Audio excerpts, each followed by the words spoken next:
Melbourne has always been runner-up to Sydney, and recently that's not the case. You've probably been hearing about Melbourne all over the internet, like top spots to buy in Melbourne, buying Melbourne now. So in today's video, I just really want to unpack what I'm seeing as a buyer's agent in the Melbourne market and how I've been actively looking for clients.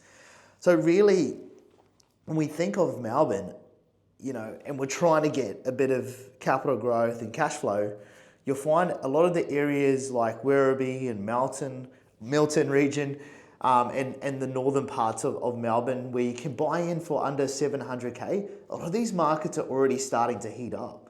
We've got market absorption rates, which is kind of like an indicator, means how much stock is on market, but they're at above 20%. So that means that it's on the higher range. That means it's actually essentially a hot market. So if you start to look at these cheaper parts within Melbourne, and also if you look at the regional parts of Melbourne, you'll find that there's quite low stock levels. But that's where it kind of is a little bit twisted at the moment, in the sense that there are really low stock levels, but the price it's not jumping like you would see here in Brisbane. So here in Brisbane, like I bought a townhouse like a month ago. I just messaged a client. We just settled on it yesterday. So 4 weeks ago, we bought it for 630,000, and now the same townhouse is selling for 700,000. So this is where I want to break this part down about brief creation. So Melbourne's a great location, and it's actually delayed in its growth. So it should be 20 to 30% more expensive where it's at, and that's pretty much how you can sum it up. It's very delayed in its growth. So the biggest thing that you're waiting for is you need that sentiment to change. You need that whole negative sentiment around the government. There's also a bit of really high vacancy rates across Melbourne, so the cash flow is really low.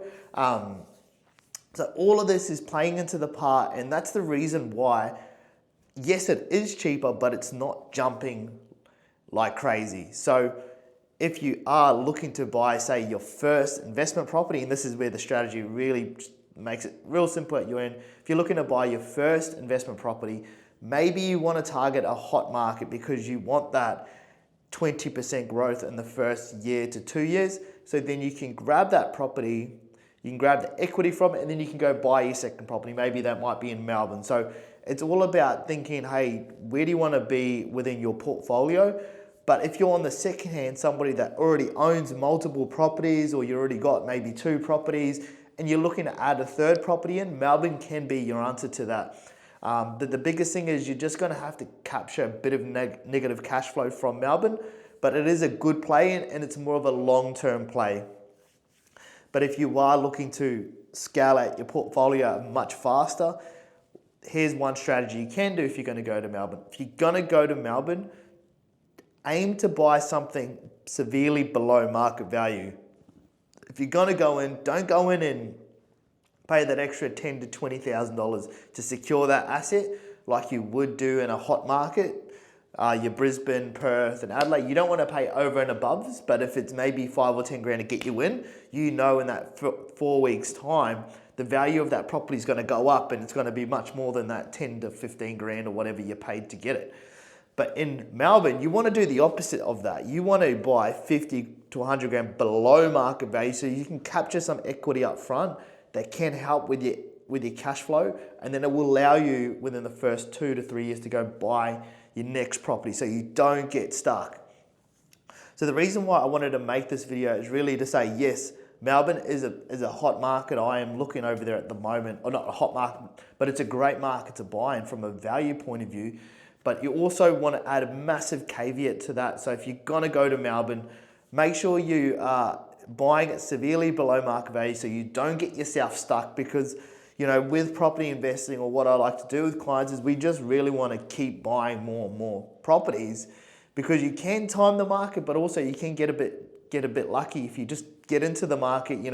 If you turn around and you said, hey, look, I think Brisbane's fully topped out at the moment and I want to go to the bottom of the market like Melbourne, and then you fast forward 12 months from now, and then You could have brought that townhouse that I use as an example for 600K, and now they're selling for 750 to 800,000, which is a possibility. And you brought that thing in Melbourne, and the Melbourne property's only done 20 to 30 grand.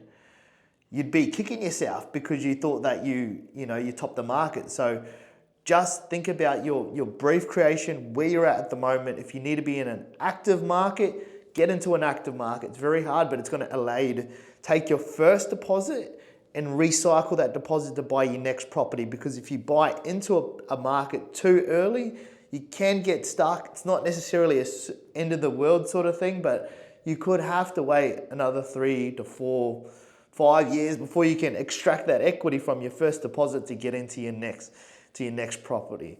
So that sums up the video today. I guess really having a good strategy in mind.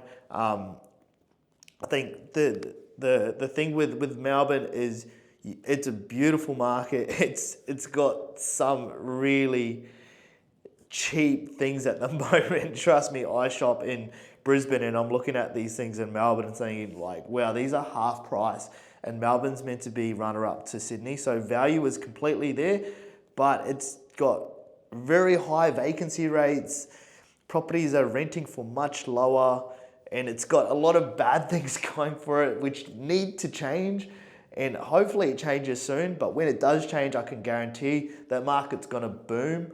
But if you can wait, if you can be a bit patient, Melbourne is definitely the play for you. But if you need to move quickly, go for your hot market. So hope you got some value from this video, and give us a like or subscribe.